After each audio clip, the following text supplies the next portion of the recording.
Well, back out in the garage. Not working on the car. I mean, to me, the snow season's over. I don't mean we can't get clobbered again. But I mean, tomorrow's March 1st. Plus, it's over here on the island. At least as far as I'm concerned. But I want to button up little guy's machine.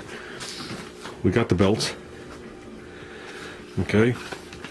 I wound up getting the OEM number, or the NOS part number from an NOS belt that somebody was listing on eBay. I actually bid on it and lost it.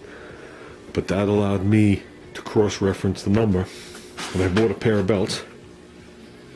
I don't know if these are good brand, bad brand, it doesn't matter. The belts were $5.05 each. So $10.10 worth of belts there. Plus, that'll allow me, inside the cover here, to write the factory part number down, just like I have the factory throttle specs for the mixture on high speed and low speed.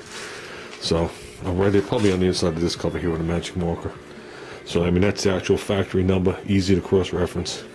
So you can see this should only take moments to do. But another thing, we were talking yesterday about the fender and the guy who taught me and all that stuff. See this tool cart here? Anybody that's in the field remembers these tool carts. There was a point where you bought these tool carts, man, going back 20 years or so ago, when these were the strongest things around, you know what I mean? You paid $120 or whatever it was, long before Harbor Freight and all these other cheap ones. You know, these were the ones to buy. And working for Mitsubishi, we used to do a lot of clutches and transmissions on Starions, two-wheel drive trucks, four-wheel drive trucks, Monteros. And we would just, on a Starion and a two-wheel drive truck, I would just unbolt the tranny, grab it by the bell housing tail shaft, and slam it down on the two bars right here. Okay, and that usually collapsed the wheels. You can see that one's leaning. The Mack carts, the little inserts here were plastic, the snap-on ones, they were metal. So you always replaced them with the snap-on ones. The tubes would always spread and the carts would collapse. And that was the two-wheel drive units. You know, you didn't putz around, you know, you R&R'd the unit, did the clutch, and got it back out there in 40 minutes, you know. It was a nice 4-hour job, so it was a nice profit. So, you know, your tools suffered.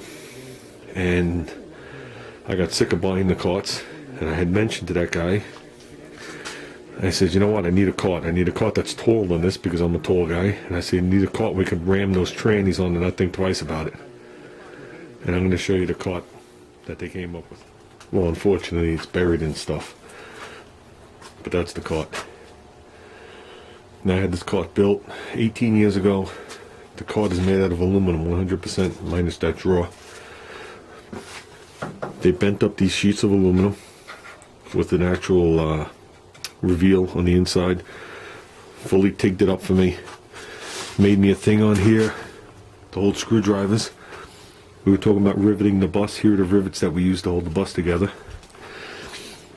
Made the uprights out of 2x2s, all tigged on. The wheels on the bottom are 6-inch somethings.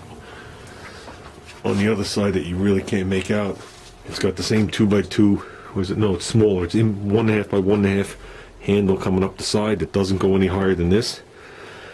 Then when it was done, I decided, okay, I'll buy my one drawer for it, and I bought that drawer from Mack. It cost more for that drawer than to build this cart, and it was 1 inch too wide. So we cut it apart.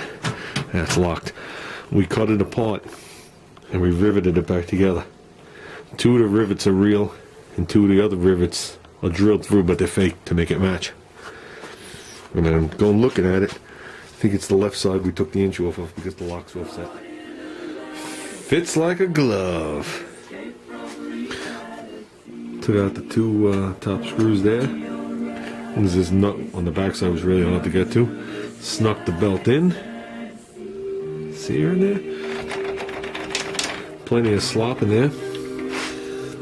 This actual wire keeps it from popping off the pulley when there's no tension on it. You can see how loose it gets. Then straighten this thing. Still has a little tweak in it. And straighten that, and it seems to have a nice. Seems to bite right there and spring her in. Oh yeah, and my back is off just a tad. So, like I said, if this motor was bigger, we would have used it on another project. The 3 horse is useless. Unless you're 90 pounds. So, and I wrote the belt number down 3 different times. Because the top marker wasn't permanent. The white one was a paint stick, and then I finally found the Sharpie, so I wrote it again. So, well, let's see if this bad boy runs though. Yeah, Junior could start this thing in 2 pulls, no matter how cold it is or how long it sits. Me, it takes like 90. So he's got some trick. So let me find a place to put you guys. I don't even know where. Not too many places here. And we'll stick you right there. That'll be good enough. Don't hear nothing about the shorts. Good feeling.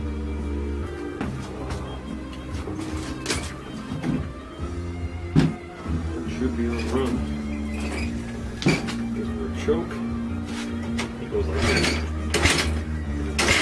He goes like that. Take no work.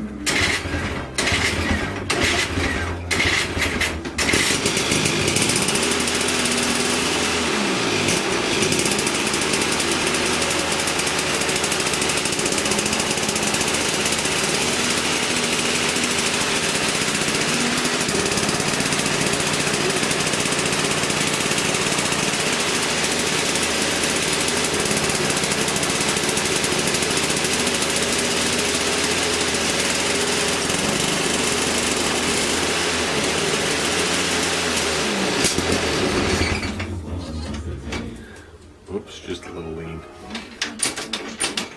That's good to me, guys. Let's get the cover on it.